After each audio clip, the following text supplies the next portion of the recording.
Good morning class. In last class we studied about the first order reaction characteristic, and the today's topic is derivation of the zero and first order reaction. उससे पहले एक छोटा सा topic है pseudo first order reaction. Pseudo normally pseudo का meaning होता है झूठे, मतलब ये रिएक्शन जैसी दिखती है वैसी होती नहीं. A reaction which is not truly of first order but certain condition become reaction of the first order. यानी कि ऐसी रिएक्शन जो नॉर्मली फर्स्ट ऑर्डर की तरह नहीं होती, लेकिन कुछ कंडीशंस की वजह से हम उसे फर्स्ट ऑर्डर रिएक्शन के अंदर कंसीडर कर लेते हैं. ऐसी रिएक्शन को सूडो फर्स्ट ऑर्डर रिएक्शन कहा जाता है. जैसे एग्जांपल है इन्वर्जन ऑफ केन शुगर. ये एक बायोमोलिकुलर रिएक्शन है but it is a first order reaction. As concentration of H2O is quite large, क्योंकि इसमें H2O की जो कंसंट्रेशन है वो बहुत ज़्यादा होती है. इसलिए क्या होता है कि ये H2O का इस पर कोई इफेक्ट नहीं पड़ता. इसलिए inversion of cane sugar reaction को हम सूडो फर्स्ट ऑर्डर रिएक्शन में रखते हैं और इसका ऑर्डर क्या हो जाता है फर्स्ट, और ये बायोमोलिकुलर रिएक्शन हो जाती है. Now zero order reaction. In such reaction the rate remain constant through the course of action. The rate does not change with concentration of reactant. ये मैं आप लोगों को पहले बता चुकी हूँ कि जीरो ऑर्डर रिएक्शन में क्या होता है. सबसे पहली बात तो जब भी हम रेट ऑफ द रिएक्शन की बात कर रहे होते हैं तो वो सारी की सारी चीज़ें डिपेंड करती है रिएक्टेंट के रेट पे.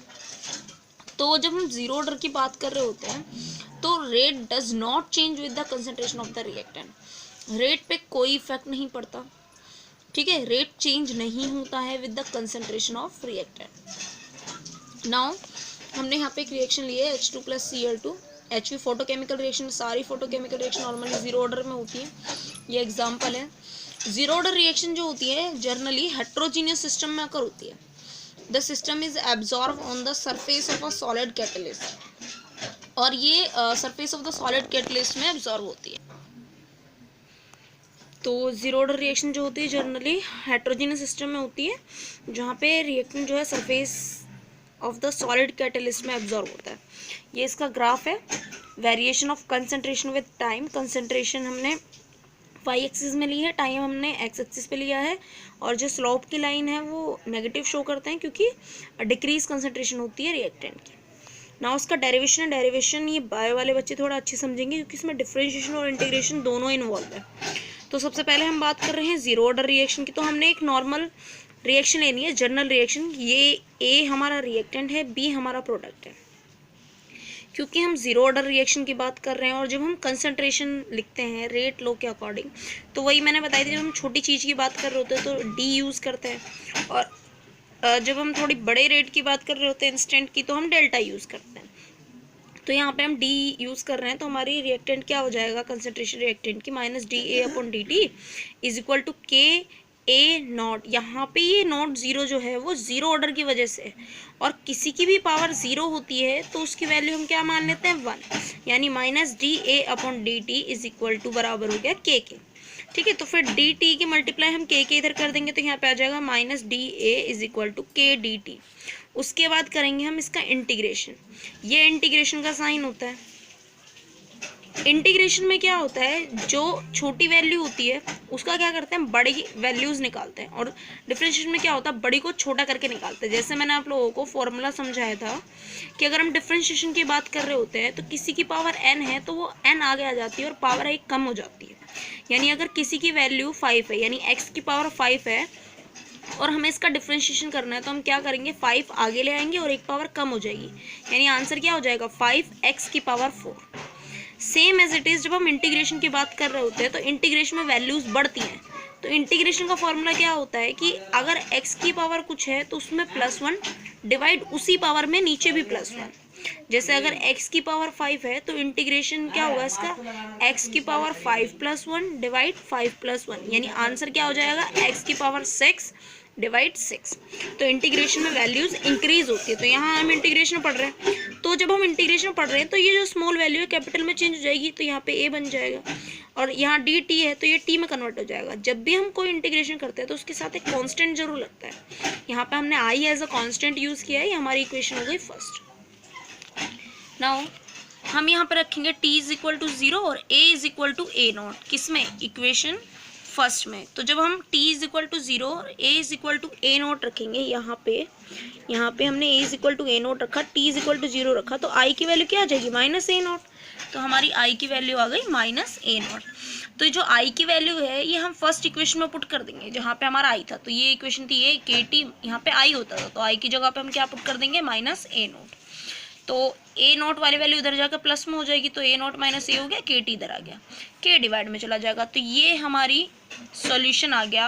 यानी कि अगर हमें टाइम निकालना है जीरो ऑर्डर रिएक्शन का तो हम इस तरीके से निकाल सकते हैं, या फिर हमें अगर रेट कांस्टेंट निकालना है तो k इधर चला जाएगा, t इधर आ जाएगा, तब भी हम इजीली से फाइंड आउट कर लेंगे। अब ये इसका ग्राफ हो गया। ये ग्राफ क्या बोल रहा है, plot of concentration a versus t for zero order reaction, यानी कंसंट्रेशन a और t के बीच की बात हो रही है। स्लोप सेम है, बस ये लाइन अब टच नहीं करेगी।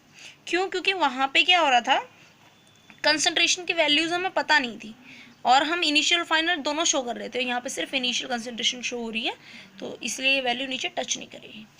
Now half life of the reaction. Half life normally होती क्या है, हाफ लाइफ के थ्रू हम क्या करते हैं, किसी भी चीज़ की वैल्यूज़, उसकी एज, ये डिटेक्ट कर सकते हैं। जैसे कार्बन डेटिंग था, कार्बन डेटिंग आप लोगों ने नाम सुना होगा। जैसे सीआईडी में क्या होता है कि अगर किसी का कंकाल मिल जाए तो उसके थ्रू वो उसकी एज आराम से पता लगा लेते हैं। जैसे अगर दांत हों, मतलब अलग अलग डिफरेंट तरीके होते हैं। जैसे 32 अगर दांत हैं, टिथ हैं, तो उसके अकॉर्डिंग उनकी एज ये होगी, या फिर उसकी बोन्स इस साइज़ की हैं तो उसके अकॉर्डिंग इसकी एज ये होगी। वैसे एक कार्बन डेटिंग भी एक अच्छा मेथड है किसी की एज डिटेक्ट करने का। उसमें हाफ लाइफ का बहुत बड़ा रोल है।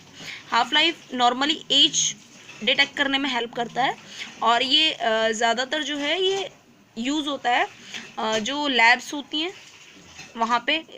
नॉर्मल लैब में यूज़ नहीं होता ये, जहाँ पे लाइफ डिटेक्ट करनी हो किसी प्लांट की, किसी ट्री की, या किसी पर्सन की, उस जगह पे ये यूज़ होता है। नाउ हाफ लाइफ में क्या है कि it is a time in which concentration of the reactant is reduce. ये वो टाइम है जहाँ पे कंसनट्रेशन रिएक्टेंट की वो रिड्यूस हो जाती है।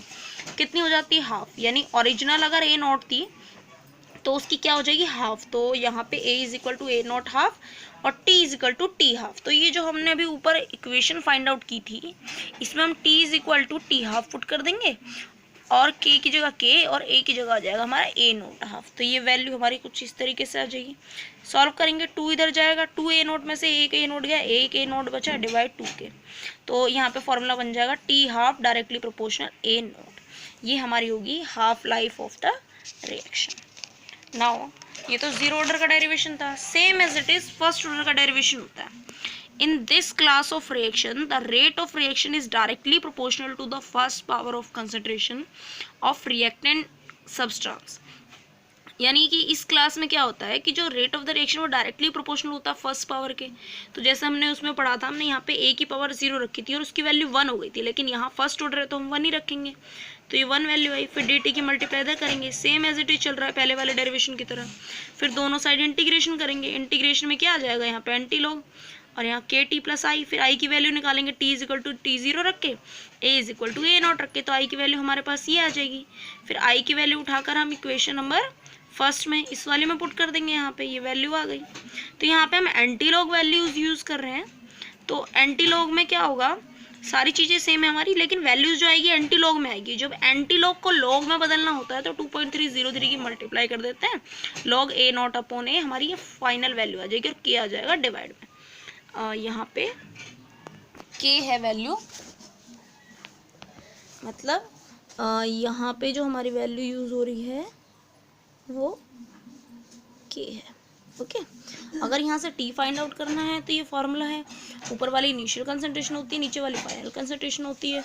और अगर टी निकालना है तो टी यहाँ पे के की जगह पर आ जाएगा, यहाँ पे टी आ जाएगा और यहाँ पे के आ जाएगा, और हम इसे इजीली फाइंड आउट कर लेंगे। नॉर्मली क्या होता है कि एग्जाम्स में इसके पूरे डेरिवेशन नहीं आते, लेकिन जो इसका फॉर्मूला है, ये फाइनल फार्मूला, जीरो ऑर्डर का फाइनल फार्मूला, इनके graph, half order reaction, sorry half life of zero order, half life of first order, अभी हम आगे कंटिन्यू करेंगे half life of first order.